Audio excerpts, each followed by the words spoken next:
भाई ये ले मैंने हलवा बनाया, टेस्ट करके बता कैसा है। यार कितना अच्छा हलवा है, इसके हाथों में तो जादू है। अगर मैंने इसकी तारीफ कर दी तो इसके भाव बढ़ जाएंगे। बता ना। छी, ये भी कोई हलवा है? इससे अच्छा तो बच्चे बना लेंगे। ईयू। ला, अच्छा नहीं लगा तो मुझे दे दे।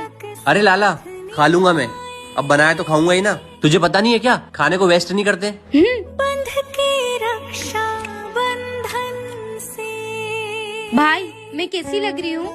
लग तो अच्छी रही है, लेकिन इसको बोलूंगा तो ज्यादा सर पे चढ़ेगी। बोलना। तू अथू, ये ड्रेस अच्छी लग रही है पर तुझ पे अच्छी नहीं लग रही है। मैं कितना भी अच्छा पहन लूं पर तुझे कभी पसंद नहीं आता। हाँ हाँ निकल।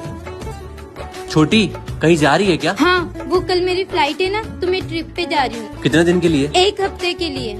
यार इसके बगैर तो मेरा मन ही नहीं लगता है। तू तो बहुत खुश होगा ना? हाँ, मेरे से ज्यादा खुश कौन होगा, क्योंकि इस घर पे और इस कमरे पे सिर्फ मेरा राज होगा। हाँ हाँ, रह ले 1 हफ्ते के लिए महाराज बन के। हट।